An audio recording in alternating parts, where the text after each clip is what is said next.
The AA.ie. Rain in the east will clear tonight and it'll be largely dry across the country. Lowest temperatures of 4 to 8 degrees. And now you're up to date on News Talk. Off the ball. This is News Talk. Shut up, Delaney, will you? For God's sake. Can't take you anywhere. Welcome to Wednesday Nights Off the Ball. It is another night of Champions League action. Chelsea are into the second half of the Johan Cruyff Arena in Amsterdam. Still Ajax 0, Chelsea 0 in their game. Liverpool making a rare trip to Belgium. They're playing Genk. That is upcoming at 8 o'clock. We'll keep an eye on both games. Mark Lawrenson is going to help us preview the latter as well after 7:30. After 8 o'clock tonight as well. Delaney's put me off entirely. Brian O'Driscoll is going to be on the show attempting to make sense of Ireland's disastrous Rugby World Cup campaign and where next for Andy Farrell and co after Joe Schmidt's departure. And on top of all of that, there's a couple of semi-finals to look forward to this weekend as well. That's up after 8 o'clock, and as well we will be looking for the first time in this new NBA season at the world of basketball with John Gonzalez of The Ringer. That will be a little bit later on the show. The football show to come as well after 9 o'clock. All your texts and tweets as well, 53106 for 30 cents if you want to get in contact, and you can tweet us as well, pardon me, at Off the Ball. Shane Hannon joins us fresh off his work at Dublin Airport last night. Good evening, Richie. Yeah, it was fun. Was it fun? No, it was a bit of an anticlimax, to be fair. The Irish team returning from Japan. Johnny Sexton came out first, probably 7 or 8 minutes before anyone else, and kind of made a beeline towards the team coach. Schmidt got a lovely reception. People coming over hugging him and signing jerseys, selfies, the whole lot. But yeah, maybe about 30 or 40 Irish fans. The rest were kind of stragglers coming off flights themselves. Must be because there was lots of shots of Schmidt. Like obviously we saw your shots of Schmidt being interviewed. We played a little bit of it out when we were talking to Brian earlier. You can see people going by in the background. They're just kind of uncomfortable being in the middle of that scenario. It seems like a bit of a almost like it is a sad end to what was a really good 6 years or so for Joe Schmidt. Yeah. Like he was optimistic about it as well. He said he's looking forward to watching these players from a relaxed environment with a drink in his hand and kind of from a distance, as opposed to obviously his role as the Irish head coach. But interesting that he's talking about maybe not taking a role until next summer. But well, the fact that he's actually mentioned that he is going to be he's going to be considering taking a role, which seemed to be a long way from where he was a year ago. Yeah. It's interesting. Yeah, but he was kind of, the media received him very well last night as well, and we spoke to Peter Mahoney briefly before that. I'd hear that tomorrow morning on OTB AM, but he was very downbeat about the whole thing. He was like, I haven't had time to reflect on the All Blacks game yet. Don't know how I feel about it. And then he spoke glowingly about Schmidt, but on the game itself and the World Cup reflections, no one really wanted to get into any real depth in Dublin Airport, as you can imagine, last night. It'll be a while, I think, before those conversations are really had in terms of in depth. But then again, it was pointed out today, I think it was Gordon Darcy's piece in the Irish Times was saying it's 14 or 16 weeks until the Six Nations comes around. Jeez. Quick turnaround. Speaking of people who haven't been away for long at all, is Damien Delaney, who's done triple duty last night, this morning at OTB AM, and then back in today. You are our own Alan Partridge, living out of your Linton Travel Tavern. How did you feel the time in between today? Today was filled with a double header at the cinema. Really? Yeah. What did you go and see? I went to see...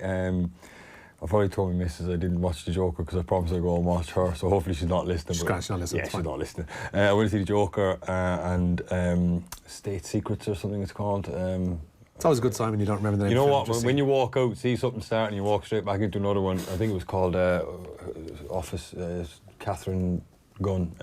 Okay. A whistleblower from GCHQ. True life story. Very good. Kind of. Good. Official Secrets, is it? Official Secrets, that might be it, yeah. There we go. Is that with is Keira Knightley in this one? Yeah. All right, very good. You said Joker. Shot. Joker goes straight into your top. Oh, top 3 films of all time. All time, that good? Oh, listen, fabulous. Everything about it is just breathtaking. I haven't seen it yet. It looks amazingly shot. Joaquin Phoenix, I mean, just on fabulous performance. My words wouldn't do it justice. Everything about it. The scenes where he just goes off waltzing on his own, real deep, twisted. I mean, not like at all Marvel Comics twisted. I mean, genuinely twisted, but really, really good. Fabulous showing. In case my missus is listening, I'll definitely be going to see it again. Would you be someone who actually does do repeated viewing? Oh yeah, definitely. Oh, without doubt. Yeah, I think there's things in that film that I would have missed because I think I was so engrossed what was going on. I know there's things that I'd have missed because I was still thinking about the scene that just happened, and I probably missed the next one. That type of film, really. Seems like an ideal way when you're a footballer as well to kind of pass a couple of hours. Yeah. Listen, it was a throwback to my kind of days playing football on my own. I used to do that all the time. I'd happily go into a film at 1 o'clock and I'd come out till 5, you know. just pass the day away, really. There is, like, because we've had Laura on before, Mark Lawrence, and he's a big film buff as well. Like, anytime he gets the chance to go to the cinema, he absolutely takes it with both hands. And I don't know, it seems like we could have a podcast on our hands. Yeah, listen, I haven't been to the cinema since the last time I was here. There you go. We're giving you an opportunity to exactly, right? Yeah, but when I'm at home, we never go, to be honest. That's kind of why I went today with a joke, because I knew my missus would never go, you know what I mean? There would never be a moment. We'd catch it on RT1 on a Friday or something. 3 years down the line. Do you get the popcorn and drink combo again when you come back out for the second film? Or do you just get it once? I didn't. And in fairness, I went back out and I paid again for the new one. Come on. You know, just did the right thing. I'd have felt a little bit awkward if I just kind of swung a left and gone straight into the other one, you know. So just to get this down, is it popcorn, drink, sweets, or is it just popcorn? Just popcorn, to be honest. Yeah. Sweet or salted? It was salted today, actually. Yeah, I was a sweet man myself. And a bottle of water, and that was my lunch really, because I missed all of. But that's like the Joker and Official Secrets are but the second and third main events for you today. You also got to fulfil a lifetime ambition. I did, yeah. I knew I should have. Well, when I came this morning at 7:30, a fellow walked past me in the corridor, and I thought, geez, I know him. And I was thinking, and I was looking at him in his desk, and I was thinking, where is he? Like, where have I clocked this from? So I actually Googled, I presumed he was a presenter or something, so I Googled News Talk presenters, and it was only Pat Kenny. Had to Google Pat Kenny. Well, listen, in my defence... This is as bad as you not know Inspired is. But in my defence, right, growing up as a young fella, yeah. I knew... Obviously, everyone knows Pat Kenny growing up because he was everywhere, right? Yeah. But then, like, I mean, you know, he was on TV. It was something your parents watched on Saturday evening while you were waiting for Match of the Day to come on. Do you not watch the toy show at Christmas? Did Gay Bar not do that, no? Pat would have done it as well, wouldn't he? Yeah, but Damon's probably... bit old for possibly the hot version of the toy show. Yeah. Listen, even still. But listen, and I knew when he walked by me, I thought, where do I know him from? And I was sitting there and waiting to come on. And he was sat over there. Phoned my mother and told her, she was, you didn't. What did she say? You didn't. Was she delighted? Yeah, Pat, yeah, she was absolutely never. Did she ask to say hello, put in a good word? No, that kind of listen, thing? I left him at it. He was busy at work, so I was kind of just. But your ma asked, did she? She was like, say hello to him. Yeah. Give us a mention. Yeah, I think Pat and Daniel O'Donnell will be the two together, you know. That's the tippermost and toppermost of the showbiz world, to be fair. Yeah. Pat and Daniel, fantastic stuff. Richard is a very good Pat impression. I don't at all. Pat, if you're listening, I'm sorry. It's I'm being dumped on by Shane Hannon. But Champions League action is the main focus of the evening. Mark Lawrence upcoming at 7:30 to look ahead to Liverpool versus Genk. That one in Belgium, and there is a 5:55 kickoff over in Amsterdam, Shano. Yeah, so 57 minutes gone in Amsterdam. Ajax 0, Chelsea 0, but Chelsea have VAR to thank. Perhaps for still being level. The Dutch side thought they'd taken the lead through Quincy Promes in the first half, but the offside decision was overturned by VAR. Lille host Valencia elsewhere in that group at 8 o'clock. As you mentioned, Richie, Champions League holders Liverpool are in Belgium this evening for group stage action. Jurgen Klopp's side have 3 points from their opening 2 games and take on Genk at 8 p.m. Interestingly, they've only 1 win from the last 10 Champions League group games, but it clearly didn't affect them too much last term. Liverpool star James Milner says they know there are no easy games in Europe's top tier competition. I don't think any Champions League games are straightforward. We know it'll be a tough game. They're strong at home. They're a strong side anyway. I think they had a good European campaign last year, and obviously after a good result against Napoli, they're going to be full of confidence and wanting to put on a good performance and be a big test for us.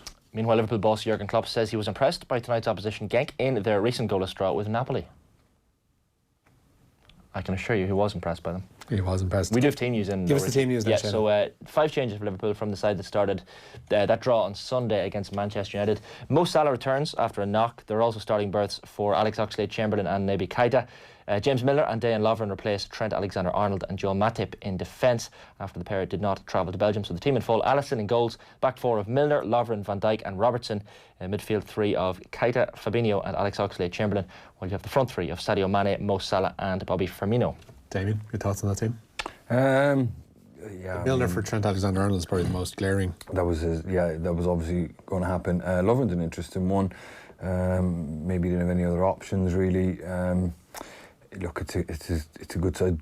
Looking forward to seeing Oxlade-Chamberlain tonight. After being out for a while, I think it's going to be the first time I'll have seen him, playing 90 minutes. Keita as well, so I think he's using it. as a game to keep people fit, and the likes of Lovren and Milner, and to get people fit in terms of Keita and Chamberlain. So it's all positive, I think, for Liverpool. Yeah, we'll talk about this with Mark in a little bit more depth after 7:30, but their away records, or their record in general in terms of the defence for Liverpool in the past couple of games hasn't been the brightest. I mean, a 2-0 defeat away to Napoli. They shipped 3 goals as well at home to Salzburg a few weeks ago. It's something that they need to rectify. Yeah, without doubt. Without having his first choice pairing, maybe Gomez and Van Dijk and Trent. How often is that actual, the back four from last season played together? But I think that team is more than capable of getting a result tonight, and not just a result, but winning comfortably tonight in Belgium. So I'd have no worries for them. Sadly for the nostalgics among us, Yanis Hadji, who is the son of Georgie Hadji, starts on the bench for a game tonight, but definitely want to look out for some in the under-20. Won European Championships during the summer, and a bright player. Elsewhere tonight, Barcelona also in action, Shane? Yep, Barcelona travel to Slavia Prague, and Inter Milan hosting Borussia Dortmund. Both of those games from 8 o'clock in Group F. Should mention as well, Napoli travel to Red Bull Salzburg in the other Group E tie. That's Liverpool's group. That's later on. Meanwhile, Group G, RB Leipzig 1, Zenit St. Petersburg 1 is the latest score. 2-1 Leipzig now, Shane. Leipzig, just the past couple of moments, yeah. Came from behind as well. Zenit had taken the lead in that game, so 2-1 to Leipzig. Meanwhile, Benfica and Lyon is the other game in that group. That's an 8 p.m. start this evening, Richie. To golf, and Rory McIlroy. He's confirmed his plans to play for Ireland at the Tokyo 2020 Olympic Games. The Down native had previously stated it was more than likely he would do so. McIlroy, of course, withdrew from playing in the 2016 Olympics due to concerns over the Zika virus in Brazil. McIlroy was asked if it was a difficult decision to play with the Irish team.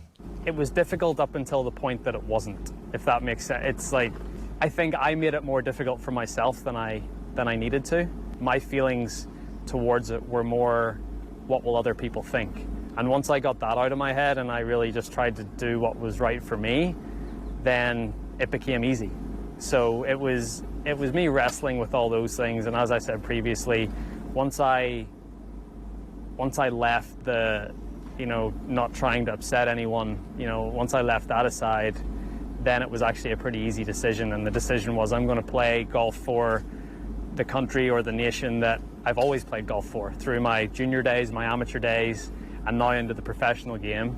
Even though the Olympics has given me this choice, there really wasn't a choice, because all I've done throughout my life was play golf for Ireland, and why would that change just because the tournament's changed? So that was my decision. Yeah, he probably had a word this year with Brian O'Driscoll as well over the course of the last 48 hours. Don't know if anybody's seen that footage of the two of them on the golf course. Tiger Woods in and around them as well, and Brian sinking putts to beat the band. High-fiving Tiger Woods as well, which is a career highlight, surely. You can kind of see the giddy look on Brian's face as he's doing that as well, which is one of those things. A couple of texts in on the Joker front. Dennis says, Heath Ledger's still number one Joker for me, lads. Keaton, my favourite Batman. Favourite Batman, favourite Joker. I'd imagine you're going to have Joaquin Phoenix now as your favourite Joker character. Definitely. I mean, Heath Ledger? If Heath Ledger wasn't dead, would you still rate him as much as I would?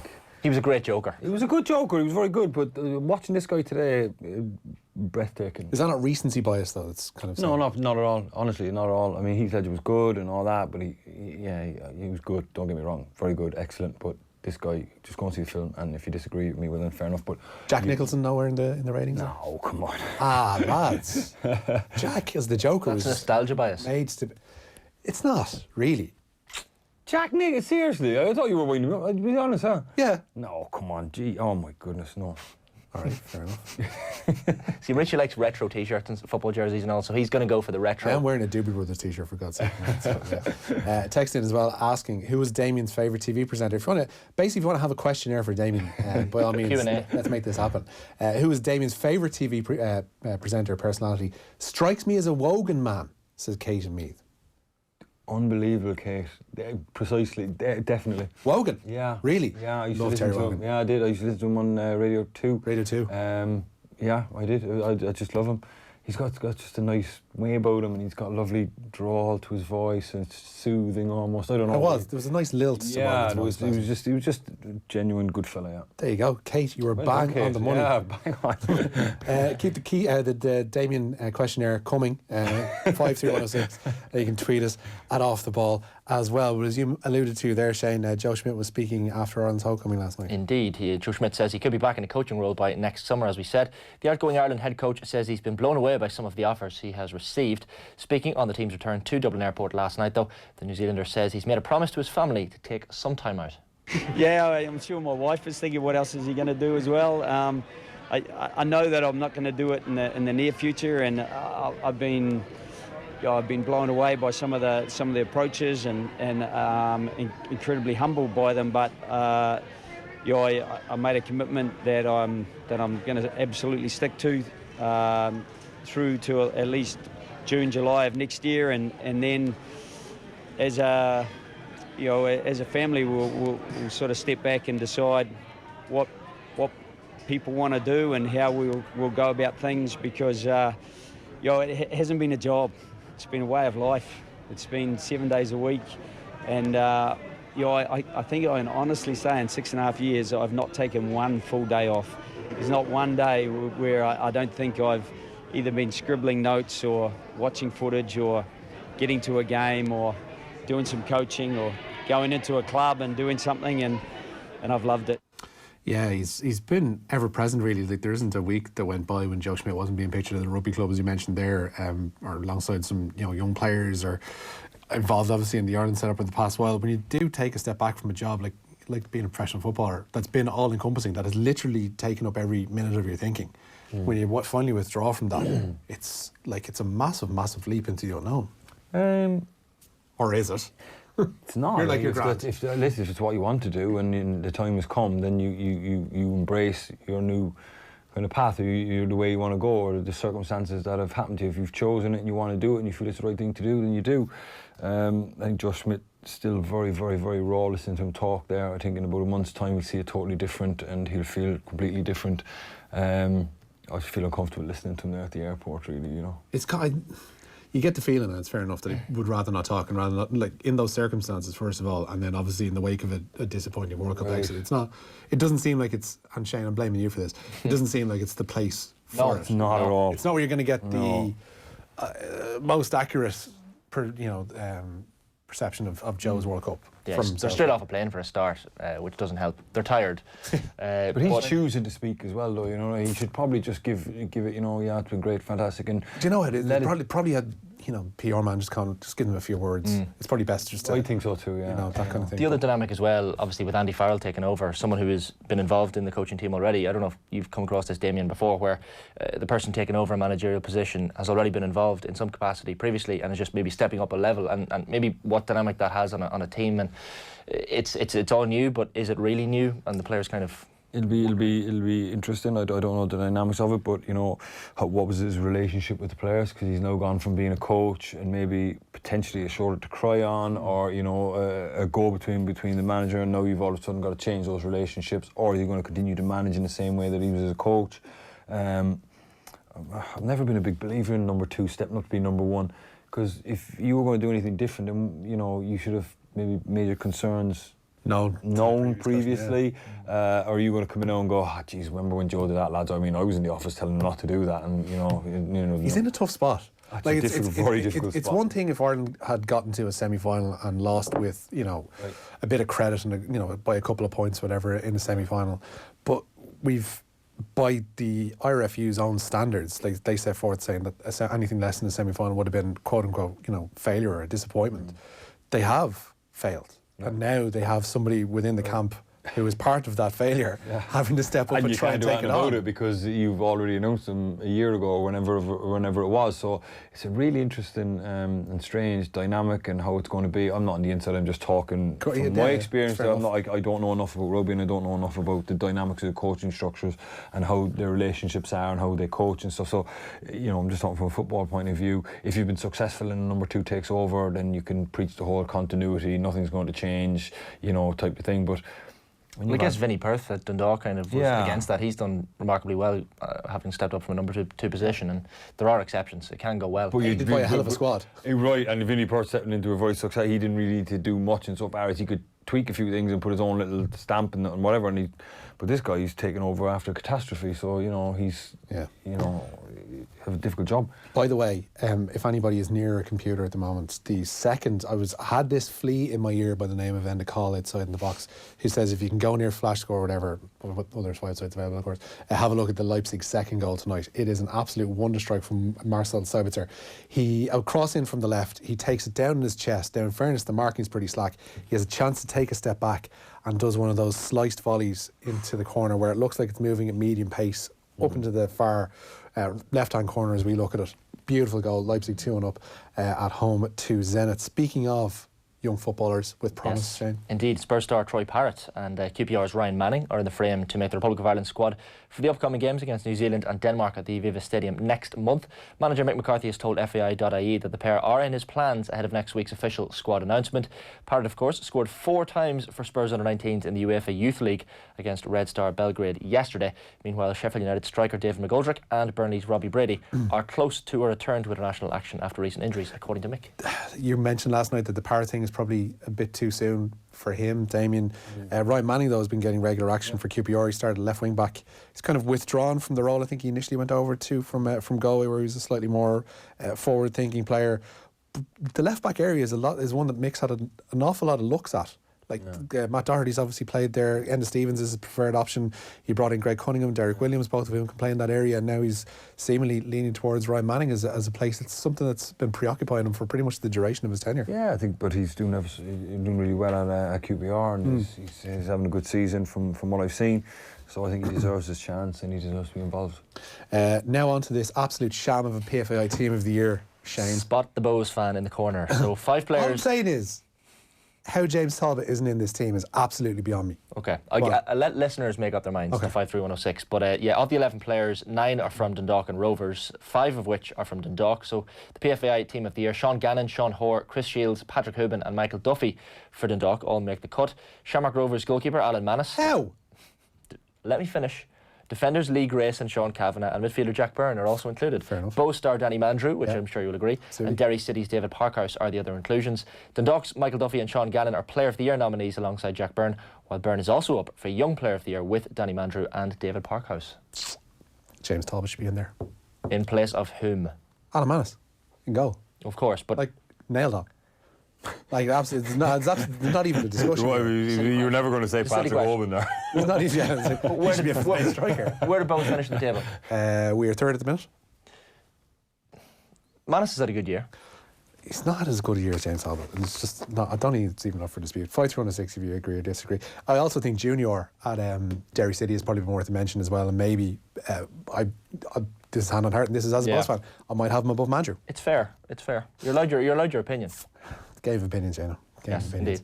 A bit of bad news for Tipperary football fans. They will be without their star forward Michael Quinn-Livin for the 2020 campaign. Manager David Power has revealed that the Clonmel Commercials clubman is taking a year out to go travelling. Quinn-Livin won an All-Star in 2016. He was part of the Premier's All-Ireland minor winning team under Power in 2011. I guess with the new tiered championship, a lot of players from Division 3 and 4 will be heading abroad to the United States from next year onwards. Full disclosure, we gave Mickey a chance to shout. He's involved in club action over the next while, so he's kind of keeping his head down. Well, hopefully across either here on the main show or on OTBAM, we'll speak with Michael Quinlan and his reasons for stepping away in the coming weeks. Somebody's texted in 53106 saying Roberto Di Matteo, a good number 2 to number 1, won a Champions League, but he's almost the exception that proves the rule. Because I mean, you definitely can, but I mean, it's interesting. It's not as rosy as what it would have been if Ireland have had a good World Cup. So I just think he's got his work cut out for him, and it depends what direction, because there seems to be an awful lot of talk about Ireland's style. Am I right in saying? So it'll be interesting to see. I don't know. It needs to evolve, essentially. Right. So I'm just saying, is he the type of coach that is willing to do that? If he is, why was there no evolution leading up to the World Cup? So there's a lot of questions there. Yeah. Very finally then, Shane, the TG Carr Player of the Year nominees in ladies football announced today. Indeed. Dublin's 6-time and 3-time All-Star winners Sinead Goldrick and Siobhan McGrath are up for that senior prize alongside Galway's Louise Ward. Tipperary's All-Ireland final player of the match, Orlo Dwyer, is nominated for the Intermediate Players Player of the Year with teammate Aisling Maloney and Meath star Monica McGurk. The winners, Richie, will be revealed at the All-Star Awards banquet. That will be held at the City West Hotel in Dublin on Saturday, November 16th. Yeah, congratulations Congratulations to all those nominees. Champions League night, we will be speaking to Mark Lawrenson coming up after this little break. Damien's going to stick with us as well, and thanks to Shane for the Newsround after 8 o'clock as well. Brian O'Driscoll on Ireland's Rugby World Cup exit and the semi-finals to come, both mouth-watering ones on Saturday and Sunday morning. And we'll be taking a first look at this season's NBA. It's all on the way. Off the Ball on News Talk. Fly with Cathay Pacific from Dublin Airport to over 70 destinations across Asia and Australia and move beyond the familiar. State-of-the-art cabins, world-class entertainment and award-winning service, making sure you arrive ready to make the most of whatever lies ahead. Whether it's the stunning coastline of Sydney, the secluded waterfalls of Bali, or the bustling markets of Ho Chi Minh City. Book now at cathaypacific.com. Cathay Pacific. Move beyond. Halloween creeps up once a year to Easy Living's door, and without fail a monster sale appears in every store. No tricks, just treats on sofas and suites, slashed prices on velvet chairs, frightening offers on dining and living, bedroom, enchanted homewares. But scary low prices cannot last, so hurry to your local store. The Halloween sale at Easy Living for wicked deals and more. Easy Living Interiors, Cork, Waterford, Navan, Naas, Sandyford, Drogheda and Wexford. Sale ends Halloween night. We're proud of every Mazda we make. And when you open the bonnet, you see what we're most proud of. Our engineers spent years innovating and crafting until they created the revolutionary SkyActiv X, a cleaner petrol engine with remarkable efficiency, lower emissions and more power. When you drive the all-new Mazda 3 or CX-30, you'll experience better performance without compromise to the driver or the environment. Feel it for yourself at your local Mazda retailer or go to Mazda.ie. Last month, the Barretts saved €345 at Lidl. Their shop last week included